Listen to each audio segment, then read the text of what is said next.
Welcome to Chandra maths. So நம்மளுடைய shortcut சீரீஸில் வந்து பார்த்துட்டிங்கன்னா பாலிட்டியினுடைய ஆர்டிகல்ஸ் வந்து கண்டினியூஸாக எடுத்துக்கிட்டே இருக்கிறோம். நான் ஆல்ரெடி வந்து பார்த்துட்டிங்கன்னா நடுவில் சென்டரில் வந்து 79லேருந்து 123 வரைக்கும் ஃபஸ்ட்டு எடுத்தோம்.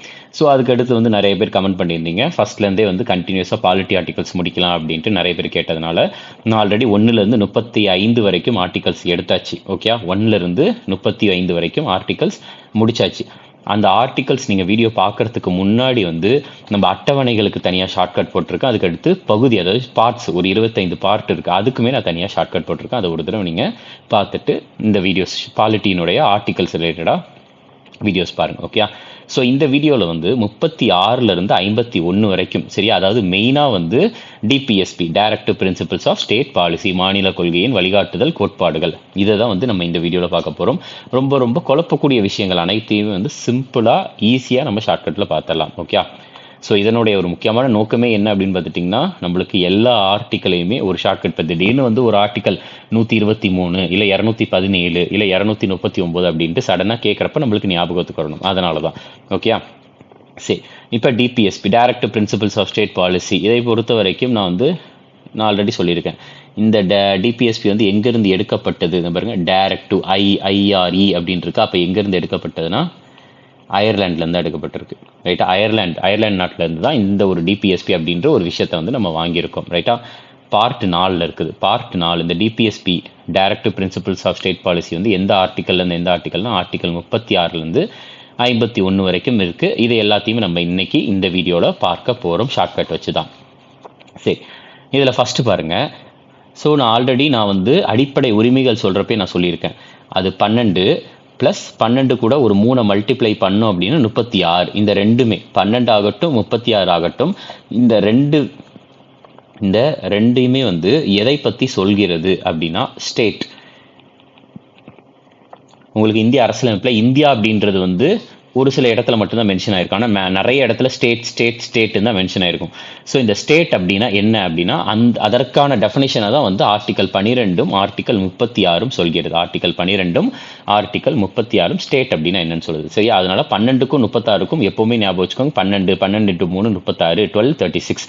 இந்த ரெண்டுமே ஸ்டேட்டுக்கான டெஃபினேஷன். ரைட்டா, அடுத்து இந்த 36 37க்கு மட்டும் கொஞ்சம் எப்படி ஞாபகம் வச்சுக்கலாம், 36 டெஃபினேஷன். அடுத்தது வந்து இந்த 37 வந்து எப்படி இந்த டிபிஎஸ்பி இந்த கொள்கைகள் இருக்குல்ல, இந்த கொள்கைகளை வந்து எப்படி பயன்படுத்தணுன்றதை பற்றி பேசுறது. ரைட்டா, ஸோ அப்போ வந்து 36 அதனுடைய இந்த ஸ்டேட் அப்படின்றதுக்கு டெஃபினேஷன். 37 வந்து இந்த டிபிஎஸ்பியை எப்படி வந்து நம்ம அப்ளை பண்ணலாம், வழிகாட்டுதலில் எப்படி வந்து பார்த்துட்டிங்கன்னா நம்ம பயன்படுத்த முடியும், கொள்கைகளில் வந்து எப்படி பயன்படுத்த முடியுன்றது. ஓகே, சரி, இதோட முடிஞ்சிருச்சு. நெக்ஸ்ட் 38 பாருங்க. இதுலேருந்து நம்ம ஷார்ட்கட் கண்டினியூஸாக பார்க்கலாம். 38 எப்படி ஞாபகம் வச்சுக்கலாம் அப்படின்னா 3 into 8 எவ்வளோ வருது அப்படின்னா 24. அதாவது 24 மணி நேரம். 24 மணி நேரமும் வந்து நம்ம எதை பற்றி யோசிக்கணும் அப்படின்னா மக்களினுடைய நலனை பற்றி யோசிக்கணும். மக்களின் நலன் அப்படின்ற ஒரு வார்த்தை வந்து அந்த இதில் இருக்கும். சரியா, அந்த ஆப்ஷனில் இருக்கும். சரியா, 38னா 3 into 8 24 மணி நேரம். அடுத்தது 39ன்றது 3 9 இருக்குதா. ஸோ இப்போ நம்மளுக்கு வந்து நார்மலாக இந்த ஆர்டராக நம்ம போகிறோம். இப்போ 3 இருக்குன்னா 3 மல்டிபிள் என்ன, 3 6 9 12 அப்படின்னு போகும். இப்போ 2க்கு வந்து 2, அதுக்கடுத்து 4, அடுத்து 6, அந்த மாதிரி போகும். ஸோ அப்போ 3 இருக்குது, அடுத்து 9 இருக்குது, நடுவில் வந்து என்ன இல்லை அப்படின்னா 6 இல்லை. ஸோ அப்போ வந்து இந்த 6 தான் கீவேர்டு. அதாவது என்னன்னா சர்டைன் பிரின்சிபல்ஸ்ன்னு இருக்குல்ல, அதாவது சில கொள்கைகள். அந்த சில கொள்கைகள் டோட்டலாக எத்தனை கொள்கைகள் இருக்குன்னா 6 கொள்கைகள் இருக்கும். எத்தனை இருக்குன்னா 6 கொள்கைகள் இந்த அரசியலமைப்பில் இருக்கும். சரியா, இந்த அரசியலமைப்பில் ஆர்டிகல் 39 கீழே 6 கொள்கைகள் இருக்கும். அப்போ 39னா எப்படி ஞாபகம் வச்சுக்கலாம்னா 3 9, அப்போ நடுவில் 6 இல்லை, அப்போ 6 கொள்கைகள் இருக்கும். அப்போ பிரின்சிபிள்ஸ்ன்ற ஒரு வார்த்தை. சரியா, கொள்கைகள் 39. அடுத்தது 39A. 39Aஐ பொறுத்த வரைக்கும் வந்து பார்த்துட்டிங்கன்னா, ஸோ நம்ம ஆக்டர் சூர்யா இருக்கார்ல, ஸோ ஆக்டர் சூர்யா வந்து பார்த்துட்டிங்கன்னா அவருடைய 39வது படம் வந்து என்ன அப்படின்னா ஜெய்பீம். ஸோ 39வது படம் வந்து பார்த்துட்டிங்கன்னா ஜெய்பீம் படம். சரியா, அந்த ஜெய்பீம் படத்தில் வந்து அவர் என்னவா இருப்பார் அப்படின்னா லாயராக இருப்பார். ஸோ அவர் வந்து இலவசமாக வந்து பார்த்துட்டிங்கன்னா சட்ட சேவை வந்து செய்வார். சரியா, ஸோ அப்போ வந்து பார்த்துட்டிங்கன்னா அதுதான் 39வது படம். நம்ம வந்து எப்படி ஞாபகம், அப்போ 39க்கு நம்ம 6 கொள்கைன்னு வச்சோம்னா அப்போ இது வந்து என்ன அப்படின்னா 39A தனியாக வந்து இதை ஆட் பண்ணியிருக்கிறாங்க. சரியா, ஏ ஆட் பண்ணியிருக்கான். அப்போ ஏன்னா நம்ம என்ன வார்த்தை ஞாபகம் வச்சுக்கலாம், எய்டு. எய்டுனா உதவி. சரியா, என்ன உதவி? சட்ட உதவி. ரைட்டா, 39 ஜெய்பீம் படம், அப்போ சட்டம். சரியா, அப்போ எய்டுனா உதவி, சட்ட உதவி. 39 ஏ. அடுத்தது வந்து பார்த்துட்டிங்கன்னா 40. ஸோ 40க்கு வந்து நம்ம எப்படி ஞாபகம் வச்சுக்கலாம் அப்படின்னு பார்த்துட்டிங்கன்னா, ஸோ நம்மளுக்கு இந்த டிஎன்பிஎஸ்சி இருக்குல்ல, டிஎன்பிஎஸ்சி எக்ஸாமில் வந்து அந்த டிஎன்பிஎஸ்சி குரூப் ஃபோர் எக்ஸாமுக்கு வந்து மேக்ஸிமம் ஏஜ் லிமிட் அப்படின்னு பார்த்துட்டிங்கன்னா 40 வயசு வரைக்கும் எழுதலாம். ரைட்டா, 40 வயசு வரைக்கும் எழுதிக்கலாம். ஸோ அப்படின்றப்ப நம்ம குரூப் ஃபோரில் தான் வந்து என்ன எக்ஸாம், என்ன பதவி வரும்னா விஏஓ வரும், வில்லேஜ் அட்மினிஸ்ட்ரேட்டிவ் ஆஃபீஸர். ஸோ அப்போ வந்து பார்த்துட்டிங்கன்னா 40னா நம்ம என்ன ஞாபகம் வச்சுக்கலாம், ஏஜ் 40 ஏஜ் வரைக்கும் நம்ம வந்து விஏஓ எக்ஸாம் எழுதிக்கலாம் அப்படின்றத நம்ம ஞாபகம் வச்சுக்கலாம். சரியா, நம்ம வந்து 40னா நீங்கள் டிஎன்பிஎஸ்சி ஞாபகம் வச்சுக்கோங்க, டிஎன்பிஎஸ்சி. ஸோ டிஎன்பிஎஸ்சினா விஏஓ எக்ஸாம். அப்போ விஏஓனா வில்லேஜ். ரைட்டா, இந்த மாதிரி ஞாபகம் வச்சுக்கலாம். ஸோ இதை வந்து நான் திருப்பியுமே சொல்ல அப்படின்றப்ப நம்மளுக்கு ஈஸியாக ஞாபகம் வந்துடும். 41, இந்த 41 எப்படி ஞாபகம் வச்சுக்கலாம்னா திருப்பி போடுங்க. அப்படியே 41 திருப்பி போட்டால் 14. நம்ம 14 வச்சு நம்ம ஆல்ரெடி ஒன்று பார்த்தோம். என்னன்னா 14 வயது இருக்கக்கூடிய குழந்தைகள் வந்து இண்டஸ்ட்ரீஸில், தொழிற்சாலைகளில் வந்து வேலை பார்க்கக்கூடாது. 14 வயதுக்கு உட்பட்ட குழந்தைகள் வந்து வேலை பார்க்கக்கூடாது, இண்டஸ்ட்ரீஸில் வேலை பார்க்கக்கூடாது அப்படின்ட்டு. ஸோ அப்போ வந்து பார்த்துட்டிங்கன்னா அந்த வேலை பார்க்கக்கூடாது. அப்போ வேலை பார்க்கக்கூடாதுன்னு என்ன, எஜுகேஷன், அதை பற்றி பேசுது. புரியுதா? ஸோ அப்போ வந்து நம்ம எப்படி ஞாபகம் வச்சுக்கலாம், 41னா 14 வேலை மற்றும் கல்வியை பற்றி பேசுறது. அப்போ வேலை இல்லைன்னா கல்வி, அந்த மாதிரி ஒரு விஷயத்த நம்ம ஞாபகம் வச்சுக்கலாம். ஸோ 41 திருப்பி போட்டால் 14னா வந்து வேலை, எஜுகேஷன், அதெல்லாம் பற்றி பேசுறது. ரைட்டா, 14 அப்படி எஜுகேஷன், வேலை அப்படின்ட்டு. அடுத்தது 42.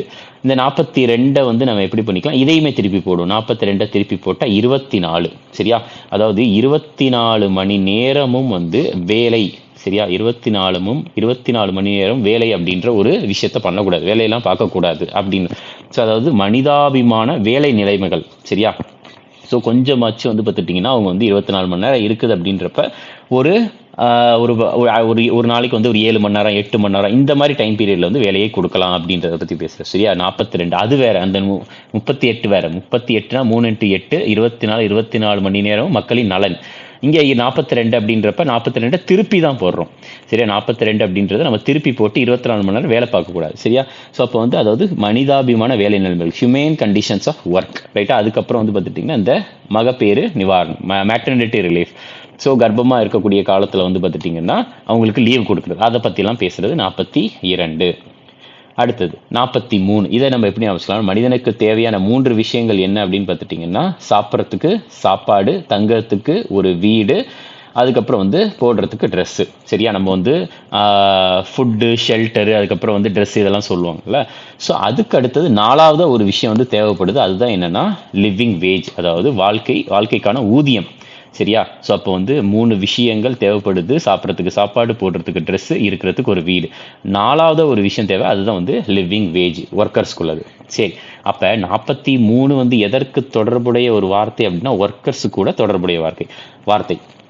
அப்போ 43 எது கூட தொடர்புடையதாக இருக்கும், ஒர்க்கர்ஸ் கூட தான். கரெக்டு தானே, அதாவது 3 இருக்குது, 2 இருக்குது, ஏ இருக்குது, அதுக்கப்புறம் வந்து பார்த்துட்டிங்கன்னா பி இருக்குது, ஏ இருக்குது, பி இருக்குது. ஸோ அதுக்கப்புறம் இதை வந்து நம்ம எப்படி ஞாபகம் வச்சுக்கலாம்னா, ஏ வந்து ஏஎம் ஞாபகம் வச்சுக்கலாம், ஏஎம். பி வந்து பிசி ஞாபகம் வச்சுக்கலாம், ஏஎம் பிசி. சரியா, அப்போ 43 நம்மளுக்கு ஆட்டோமேட்டிக்காக தெரிஞ்சிடும். 4 3னா வந்து மூணு விஷயங்கள் வாழ்க்கைக்கு தேவையானது. 4வது விஷயம் லிவிங் வேஜ், ஊதியமும் நம்மளுக்கு தேவை. ஸோ 43னா வேலை அப்படின்னா 43A 43B இதையும் வேலை தொடர்பான விஷயங்கள் தான், தொழிலாளர்கள் தொடர்பான ஒரு விஷயமா தான் இருக்கும். ஸோ இதில் 43A அப்படின்றது ஏஎம், எம்னா மேனேஜ்மெண்ட். சரியா, அந்த நிர்வாகத்தில் வந்து பார்த்துட்டிங்கன்னா தொழிலாளர்கள் வந்து பங்கேற்கலாம் அப்படின்ட்டு சொல்கிறது ஏஎம், மேனேஜ்மெண்ட். பிசி, சினா அவங்க வந்து ஒரு கோஆப்ரேட்டிவ் சொசைட்டியை வந்து ஊக்குவித்தல். ரைட்டா, பிசி. சரியா, பிசி ஏஎம்னா வந்து எம்னா மேனேஜ்மெண்ட், பிசி, சினா வந்து கோஆப்ரேட்டிவ் சொசைட்டி. அடுத்து 44. இங்கே பாருங்க, 4 எப்படி யூனிஃபார்மாக இருக்குது, 4 ஒன்றா இருக்குதா, அது வந்து பார்த்தீங்கன்னா யூனிஃபார்ம். சரியா, யூனிஃபார்ம் சிவில் கோடு. சரியா, யூனிஃபார்ம் சிவில் கோட், சிவில் சட்டம். சரியா, ஸோ அதாவது 4 யூனிஃபார்மாக இருக்குது, யூனிஃபார்ம் சிவில் கோட். அடுத்து இங்கே பாருங்க, 4 இருக்குது, அடுத்து 5 இருக்குது, அடுத்தது வந்து பார்த்துட்டிங்கன்னா 6. சரியா, 4 5 6. ஸோ அப்போ இதை எப்படி ஞாபகம் வச்சுக்கலாம்னா 6லேருந்து 14 வயதுக்கு இருக்கக்கூடிய குழந்தைகளுக்கு வந்து அரசு கண்டிப்பாக இலவசமாகவும் கண்டிப்பாகவும் கல்வியை வழங்க வேண்டும் அப்படின்னு சொல்றது. சரியா? 4, 5, 6. அப்ப 6ல இருந்து 14 வயது இருக்கக்கூடிய குழந்தைகளுக்கு இலவசமாகவும் கட்டாயமாகவும் கல்வி கொடுக்க வேண்டியது அரசின் கடமை அப்படின்ட்டு சொல்றாங்க. அடுத்தது 46. ஸோ இதை நம்ம எப்படி ஞாபகம் வச்சுக்கலாம்னா, அந்த நம்ம தமிழ்நாட்டினுடைய ரிசர்வேஷன் எடுத்து பார்த்தோம் அப்படின்னு பார்த்துட்டிங்கன்னா, உங்களுக்கு ரிசர்வேஷன் அந்த பிசி கேண்டிடேட்ஸ், அதுக்கப்புறம் scheduled caste candidates, scheduled tribe candidates, அதுக்கப்புறம் வந்து மோஸ்ட் பேக்வேர்டு கிளாஸ் கேண்டிடேட்ஸ் எல்லாத்துக்குமே ரிசர்வேஷன் அப்படின்ட்டு நம்ம கால்குலேட் பண்ணோம் அப்படின்னா டோட்டல் 46% கிட்ட வரும். சரியா? ஸோ நம்ம அந்த மாதிரி நம்ம அப்படி நம்ம கால்குலேட் பண்ணிக்கலாம். ரைட்டா? ஸோ அந்த ரிசர்வேஷன் சிஸ்டம் படி நம்மளுக்கு இது வந்து டிஎன்பிஎஸ்சி அப்படின்றது கிடையாது, சென்ட்ரல் கவர்மெண்ட் ஜாப்ஸ்க்கு. ரைட்டா? நார்மலாக சென்ட்ரல் கவர்மெண்ட் ஜாப்ஸ்க்கு வந்து பிசிக்கு பேக்வர்டு கிளாஸஸ்க்கு வந்து இவ்வளவு சதவீதம் ரிசர்வேஷன் கொடுக்கணும். அதுக்கு அடுத்து வந்து பார்த்துட்டிங்கன்னா ஸ்கெடியூல்டு காஸ்ட்டுக்கு இவ்வளோ ரிசர்வேஷன் கொடுக்கணும், ஸ்கெடியூல்டு ட்ரைப்ஸ்க்கு இவ்வளோ ரிசர்வேஷன் கொடுக்கணும்ன்றது இருக்குது. ரைட்டா? ஸோ சம்திங் அரௌண்ட் ஒரு 32, 4 அந்த மாதிரி கொடுப்பாங்க. ஓகே? ஸோ அதை நம்ம டோட்டலாக கால்குலேட் பண்ணால் வந்து 46% கிட்ட வரும். ஸோ அப்போ 46னா 46%ன்னு வச்சுக்கலாம். 46% ரிசர்வேஷன் அப்படின்னு ஞாபகம் வச்சுக்கலாம். ரிசர்வேஷன் அப்படின்னு ஞாபகம் வச்சுக்கலாம். அப்போ ரிசர்வேஷன் யாருக்குன்னா வீக்கர் செக்ஷன்ஸ்க்கு. ரைட்டா? ஸ்கெடியூல்டு காஸ்ட், ஸ்கெடியூல்டு ட்ரைப்ஸ்க்கு. அப்போ இந்த வார்த்தைகள் வந்து கொடுக்கப்பட்டிருக்க ஆப்ஷனில் இருக்கும். ஓகே? அடுத்தது 47 நம்ம எப்படி ஞாபகம் வச்சுக்கலாம்னா, இவருங்க 47 இந்த 7 பார்த்தீங்கன்னா இப்படி இருக்குதா, இப்படி இருக்குது. இதை வந்து பார்த்தா குச்சி மாதிரி இருக்குது, கையில் பிடிக்கிற அந்த குச்சி, நம்மளை தாங்கிட்டு போகிற குச்சி மாதிரி இருக்குது. ரைட்டா? ஸோ அதாவது வந்து இதை வந்து என்ன சொன்னால் பப்ளிக் ஹெல்த்தை பற்றி பேசுது. நம்மளுடைய உடம்பை நம்ம ஒழுங்காக பார்த்துக்கணும், அப்படி பார்த்துக்கல அப்படின்னா வந்து நம்ம குச்சி வச்சு தான் நடக்கிற மாதிரி இருக்கும் அப்படின்ட்டு. நம்ம வந்து 37, அதாவது 7க்கும் 7க்கும் நம்ம இது பண்ணிக்க கூடாது. அப்போ 37 என்ன பண்ணுறது, அங்கேயும் தான் குச்சி மாதிரி இருக்குன்ட்டு. நம்ம ஆல்ரெடி என்ன சொன்னேன், 36 டெஃபினிஷன் நல்லா தெரியும். அதுக்கு அடுத்த ஆர்டிக்கலே வந்து என்னன்னா அந்த டிபிஎஸ்பி அப்ளை பண்ணுறதை பற்றி பேசுறது. சரி? அப்ளை பண்ணுறதை பற்றி பேசிக்கிறது. ஆனால் இங்கே வந்து பார்த்துட்டிங்கன்னா இங்கே 47 அப்படின்றது இது வேற. ஸோ இங்கே 4, 7. ரைட்டா? நம்ம வந்து 4னா என்ன வச்சுக்கலாம்னா நல்லா இருக்கணும். 4 நல்லா. சரியா? 4 நல்லா இருக்கணும். இது நல்லா இல்லை அப்படின்னா வந்து நம்ம குச்சி வச்சு தான் நடக்கிற மாதிரி இருக்கும். ஸோ அப்போ வந்து இந்த ஆப்ஷனில் வந்து நியூட்ரிஷன்ற ஒரு வார்த்தை இருக்கும், லிவிங்ன்ற ஒரு வார்த்தை இருக்கும், ஹெல்த்ன்ற ஒரு வார்த்தை இருக்கும். ரைட்டா? அடுத்தது 48. ஸோ இந்த 48 வந்து என்னென்ன ஞாபகம் வச்சுக்கலாம் அப்படின்னா, நம்ம வந்து வெட்டி அறுவடை செய்யணும். 8 அப்படின்னா வந்து வெட்டு. ஸோ எதை வெட்டணும்? அறுவடை. நம்ம அறுவடை செய்கிறத பற்றி அறுவடை. ஸோ எதை அறுவடை? விவசாயத்தை பற்றி இருக்கும். ஸோ 8, 48. 8னா வந்து வெட்டி அறுவடை செய்கிறது. அப்போ விவசாயத்தை பற்றியும் அதுக்கப்புறம் வந்து பார்த்துட்டிங்கன்னா கால்நடை வளர்ப்பை பற்றியும் இருக்கும். ரைட்டா? புரியுதா என்ன சொல்ல வரேன்ட்டு? ஸோ 8 வெட்டி அறுவடை செய்து, அப்போ விவசாயத்தை பற்றியும் அனிமல் ஹஸ்பண்ட்ரி கால்நடை வளர்ப்பை பற்றியும் இருக்கும். அப்போ 48னா வந்து வெட்டுனா அறுவடை, வேலை கால்நடை வளர்ப்புன்னு தெரியும். அப்போ 48 வந்து அக்ரிகல்ச்சர் அனிமல் ஹஸ்பண்ட்ரி தொடர்பான ஒரு வார்த்தையாக தான் இருக்கும். இங்கே பார்த்தீங்கன்னா என்விரான்மெண்ட். புரியுதா என்ன சொல்ல வரேன்ட்டு? காடுகளை பற்றி இருக்கு, விலங்குகளை பற்றி இருக்கு, வனவிலங்குகளை பற்றி இருக்கு, அதுக்கப்புறம் வந்து பார்த்துட்டிங்கன்னா சுற்றுச்சூழலை பற்றி இருக்கு. அப்போ 48 அது கூட ஏதும் தொடர்புடையது. ரைட்டா? 49 இதை நம்ம எப்படி ஞாபகம் வச்சுக்கலாம்னா 7 ஸ்கொயர். ரைட்டா? நமக்கு உலக அதிசயங்கள் எத்தனை இருக்குதுன்னா 7 உலக அதிசயம் இருக்குது. அதை அப்படியே நம்ம ஸ்கொயர் பண்ணோம்னா 49. அப்போ இங்கே ஆப்ஷனில் என்ன இருக்குன்னா மான்யூமெண்ட். சரியா? நினைவு சின்னங்கள் இருக்குது. அதுக்கப்புறம் முக்கியமான ஒரு தேசிய முக்கியத்துவம் வாய்ந்த நிலங்கள், அதை வந்து நம்ம பாதுகாக்கிற மாதிரி. ரைட்டா? ஸோ அப்போ வந்து பார்த்துட்டிங்கன்னா மான்யூமெண்ட்ஸ் நினைவு சின்னங்கள் மற்றும் நம்ம தேசியத்திற்கு முக்கியமான ஒரு சில இடங்கள். அப்போ அதுதான் வந்து ரைட்டா மான்யூமெண்ட்ஸ். So 7 square 49. அப்போ மான்யூமெண்ட்ஸ் ரிலேட்டடாக 50. இங்கே வந்து பாருங்கள், இங்கே 50 வந்து நம்ம எப்படி பார்த்துக்கலாம், 50-50 செப்பரேட் பண்ணணும். சரியா? செப்பரேஷனை பற்றி பேசுறது 50-50. ஸோ அதாவது வந்து நிர்வாகத்திலிருந்து நீதித்துறையை வந்து பிரிக்கிறது. ரைட்டா? 50-50 ஜுடிஷியரி எக்ஸிக்யூட்டிவ். அடுத்தது 51. இந்த 51 வந்து நம்ம எப்படி ஞாபகம் வச்சுக்கலாம்னா, நம்ம 5 பேரும் வந்து ஒரே ஆளாக இருந்து நம்ம வந்து உழைத்தால் மட்டும்தான், 5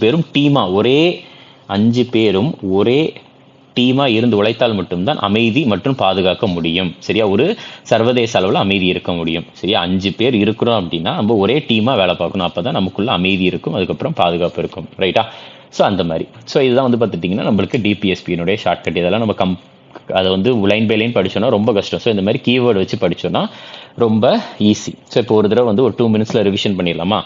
ஸோ 12 x 3 36 ரெண்டுமே ஸ்டேட்டுக்கான டெஃபினிஷன். அதுக்கு அடுத்ததே வந்து இந்த 37ன்றதுனால ஞாபகம் வச்சுக்கோங்க, அதை அப்ளை பண்ணுறது. 38 3 x 8 24 மணி நேரம் மக்களுடைய நலன். 39 3 6 9 6 கொள்கைகள் இருக்கும் சரியா, 6 கொள்கைகள் இதுல இருக்கும். 39A சூர்யாவினுடைய படம், 39வது படம் ஜெய் பீம். அதுல வந்து லாயரா இருப்பாரு, அதுல இலவச சட்ட உதவி செய்வாரு. ஏனா வந்து எய்டுன்ற ஒரு வார்த்தை. 40 டிஎன்பிஎஸ்சியில் விஏஓ எக்ஸாம் 40 வயசு வரைக்கும் எழுதிக்கலாம். அப்போ வில்லேஜ்ன்ற ஒரு வார்த்தை, வில்லேஜ் பஞ்சாயத்து. 41 திருப்பி போட்டால் 14 வயதுக்கு உட்பட்ட 14 வயசுக்கு கீழே இருக்க குழந்தைகள் வந்து தொழிற்சாலைகளில் வேலை பார்க்கக்கூடாது. ஸோ அப்போ வேலைன்ற ஒரு வார்த்தை இருக்கும், அப்போ அவங்களுக்கு கல்வி கொடுக்கணும், கல்வின்ற ஒரு வார்த்தை இருக்கும். 42 திருப்பி போட்டோம்னா 24 மணி நேரமும் வேலை பார்க்கக்கூடாது. ஸோ அப்போ வந்து மனிதாபிமான வேலை நிலைமைகளை பற்றி பேசுறது மற்றும் மேட்டர்னிட்டி ரிலீஃப். 43 ஸோ அப்போ மனிதனுக்கு தேவையான 3 விஷயங்கள், சாப்பிட்றதுக்கு சாப்பாடு, போடுறதுக்கு ட்ரெஸ்ஸு, அதுக்கப்புறம் இருக்கிறதுக்கு ஒரு வீடு. அப்போ 4வது ஒரு விஷயம் தேவைப்படுது, அதுதான் என்ன அப்படின்னா ஊதியம் அப்படின்றது. ஸோ அப்போ 43 ஒர்க்கர்ஸ் ரிலேட்டடானதுனா 43A 43B இதுவும் ஒர்க்கர்ஸ் ரிலேட்டடானது தான். ஸோ இப்போ ஏனா ஏஎம் ஞாபகம் வச்சுக்கோங்க, பினா பிசி சரியா. 43A ஏஎம் பிசி, எம்னா மேனேஜ்மெண்ட், சினா கோஆப்ரேட்டிவ் சொசைட்டி. 44 யூனிஃபார்மாக இருக்குது, அப்போ யூனிஃபார்ம் சிவில் கோட். 45 4 5 6 அப்போ 6லேருந்து 14 வயசு வரைக்கும் வயசு இருக்கக்கூடிய குழந்தைகளுக்கு இலவசமாகவும் கட்டாயமாகவும் கல்வி கொடுக்க வேண்டியது அரசின் கடமை. 46% வந்து நம்ம மத்திய அரசுல வந்து ரிசர்வேஷன் இருக்கு சரியா. பேக்வர்ட் கிளாஸஸ்க்கு வந்து வீக்கர் செக்ஷன்ஸ்க்கு ரிசர்வேஷன் இருக்கு, ஸ்கெடியூல் காஸ்ட், ஸ்கெடியூல் ட்ரைப். அப்போ நம்ம ரிசர்வேஷன் ரிலேட்டடாக ஞாபகம் வச்சுக்கலாம். 47 இது வந்து 4 7 இருக்கு. 4னா நல்லா இருக்கணும், நம்ம நல்லா சாப்பிட்டு இருக்கணும். அப்படி இல்லை அப்படின்னா இந்த 47 வந்து குச்சி மாதிரி இருக்கா, இல்லைன்னா குச்சி வச்சு தான் நடக்கிற மாதிரி இருக்கும். ஸோ அப்போ நியூட்ரிஷன்ற ஒரு வார்த்தை, லிவிங்ன்ற ஒரு வார்த்தை, அடுத்து ஹெல்த்ன்ற ஒரு வார்த்தை இருக்கு. 48 8னா வெட்டு, எதை வெட்டணும், அறுவடை செய்யணும். அப்போ அறுவடைனாலே விவசாயம்ன்ற ஒரு வார்த்தை, அனிமல் ஹஸ்பண்ட்ரி அப்படின்ற ஒரு வார்த்தை. அப்போ 48 விவசாயத்தை பற்றினா 48Aயுமே உங்களுக்கு சுற்றுச்சூழல் ரிலேட்டடாக தான் இருக்கும். சுற்றுச்சூழல், காடுகள், வனவிலங்கு ரிலேட்டடாக 48A. 49 7 உலக அதிசயம், அதை ஸ்கொயர் பண்ணோம்னா 49. ஸோ அப்போ உலக அதிசயம் தொடர்பாக, அதாவது மான்யூமெண்ட், நேஷனல் இம்பார்ட்டன்ஸ் ரிலேட்டடான ஒரு வார்த்தை. 50க்கு 50, அதாவது 50 50-50 பிரிச்சாச்சு, separation judiciary from executive. 51 so நம்ம 5 பேருமே வந்து ஒரே ஆளாக டீமாக இருந்தால் மட்டும்தான் நமக்குள்ள ஒரு அமைதியும் பாதுகாப்பும் இருக்கும் அப்படின்ட்டு சொல்கிறாங்க ரைட்டா. ஸோ நம்ம அடுத்து வந்து பார்த்துட்டிங்கன்னா கண்டினியூஸாக அடுத்தடுத்த பாலிட்டியினுடைய ஆர்டிகல்ஸ் வந்து வரதான் போகுது. ஸோ ரெகுலராக இதை ஒரு 2லேருந்து 3 தடவை இந்த வீடியோ பார்த்தாலே போதும், எக்ஸாமில் ஈஸியாக நம்ம ஆன்சர் பண்ணிடலாம். Okay, thank you. ஸோ அது போக வந்து பார்த்துட்டிங்கன்னா உங்களுக்கு அடுத்தடுத்து என்னென்ன டாபிக்ஸ் வந்து உங்களுக்கு வந்து ஷார்ட்கட்டாக வேணுன்றதையும் எனக்கு முக்கியமாக வந்து கமெண்ட் பண்ணுங்கள். ஏன்னா அதுக்கேற்ற மாதிரி தான் நம்ம அடுத்து கண்டென்ட்டை ரெடி பண்ணி நம்மளுக்கு எடுக்க முடியும். ஓகே, ஸோ அது போக வந்து இந்த வீடியோ எப்படி இருந்துச்சு அப்படின்றதையுமே நீங்கள் வந்து கீழே ரிவ்யூ கொடுக்கலாம். ஓகே, ஏன்னா அடுத்தடுத்து நம்ம எடுக்கிறப்போ வந்து நீங்கள் கொடுக்குற ரிவ்யூனால தான் வந்து அதை வந்து கொஞ்சம் நம்ம கொஞ்சமாக இம்ப்ரூவ் பண்ணிட்டு போகலாம். Okay, thank you.